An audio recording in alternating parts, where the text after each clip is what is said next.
सफ़र के महीने में कौन कौन सी ऐसी कोई फिर गलत बातें हैं जो आम मशहूर हैं, उसकी थोड़ी सी वजाहत फरमा दें। सफ़र के महीने में सबसे पहले तो एक मशहूर बात यह है कि सफ़र के अंदर शादी ना की जाए।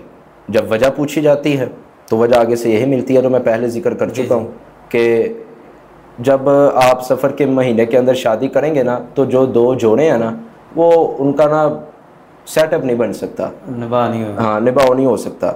एक तो ये वजह है। दूसरी वजह है, अगर कोई कारोबार शुरू करना है ना तो मुहर्रम में करना है और ना ही सफ़र में करना है, बाद में आप कर लो। वजह पूछी जाए, बदशगुनी वो लेते हैं। पूछी जाए यार क्यों नहीं कारोबार शुरू करना सफ़र के अंदर, वो कहते हैं कि इसमें आसमान से बलाएँ आती हैं, आसमान से हवाई चीज़ें आती हैं, जिन्नात आते हैं, आसमान से अल्लाह की तरफ से नहूसत आती है, तो इस वजह से हमारे कारोबार में नहूसत आती है, इस वजह से हमने सफ़र के अंदर कारोबार शुरू नहीं करना। अब मैं आपकी बात रोक रहा हूँ, क्या वाकई ये बात ठीक है कि बलाएँ आती हैं सफ़र के अंदर? कहाँ से आती हैं, कहाँ से आती हैं? ना रसूलुल्लाह ने हमें बतलाया है, ना कुरान ने हमें बतलाया है, ना हदीस तैयबा में इसका जिक्र है। ये अपने ऐसी कोई ऐसी बातें नहीं है। आप सब कोई ऐसी बातें नहीं है। आप देखें ना, अब तो ये भी एक है, सफ़र के अंदर तो नहीं, हर शख्स अब ये कर बैठा है कि जब बाहर निकलता है ना, सुबह को अगर उसने जॉब करने जानी है, रास्ते के अंदर अगर उसने काली बिल्ली को देखा ना, उसने वापस आ जाना। वजह पूछी जानी, नहीं जी आज काली बिल्ली आ गई, उसने रास्ता मेरा चेंज कर दिया, रास्ते के अंदर आ गई, तो बस मेरा अब कारोबार नहीं चल सकता, आज मेरी जॉब अच्छी नहीं है, आज मेरा दिन अच्छा नहीं। तो ये अल्लाह दुल जलाल को गाली दे रहा है जालिम, ये अल्लाह दुल जलाल की तकदीर का इनकार कर रहा है। ये अल्लाह दुल जलाल हालांकि गाली दिन को दे रहा है कि आज का दिन अच्छा नहीं है, आज का दिन तबाह बर्बाद हो गया, मुतरादिफ है कि अल्लाह को वो गाली दे रहा है।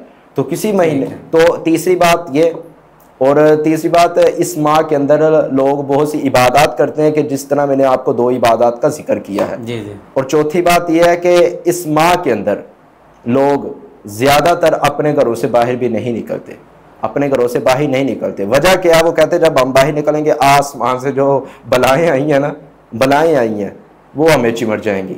एक तो ये है, कहते हैं सफ़र के महीने के अंदर आसमान से बलाएँ आती हैं, जिन्नात आते हैं, और इतने को जिन्नात आते हैं कि वो हर घर के अंदर बसेरा कर लेते हैं। आप किसी भी शख्स से पूछ के देखें कि जिसको अकीदे का फ़ाहम नहीं है, जिसको कुरान और सुन्नत का फ़ाहम नहीं है, वो इसी तरह आपके पास बैठ कर वो बातें करेगा कि यार फ़लाँ ये हो गया, फ़लाँ ये हो गया। आप अगर किसी के पास जाएंगे ना, अगर किसी का कारोबार ठप्प हो गया हो, किसी का कारोबार बंद हो गया हो, आप उसको जा कहेंगे ना कोई बात नहीं अल्लाह देगा, तो वो आगे से आपको, ये हमारे साथ खुद इस तरह का मामला हो गया। एक शख्स था, और उसके पास गए, पिछले साल की बात है, उसके पास गए तो शेखपुरे के अंदर था, तो उसका ना कारोबार बंद हो गया चलता चलता।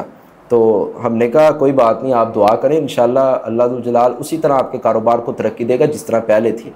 तो वो कहते हैं नहीं कोई मसला नहीं, आप सब मैंने पता है सफ़र का महीना जा रहा है, तो बस सफ़र के महीने के अंदर नहूसत ही आनी सी, सफ़र के महीने के अंदर नहूसत ही आनी थी। आप जिस मर्जी से पूछ के देख लें, आगे से आपको यही जवाब आएगा कोई मसला नहीं, सफ़र का महीना था। यानी अवामुन नास ने सफ़र के महीने को नहूसत वाला महीना समझ लिया, खैर वाला महीना कहते हैं, मोहर लगा दी है, पक्की मोहर लगा दिया कि सफ़र का महीना खैर वाला भी नहीं है, बरकत वाला भी नहीं है, अल्लाह की रहमतों वाला नहीं है। बस अल्लाह ने ऊपर से बलाएँ भेजनी है, जिन्नात भेजने हैं, और उन्होंने हमारे ऊपर कब्जा जमा के बैठ जाना है।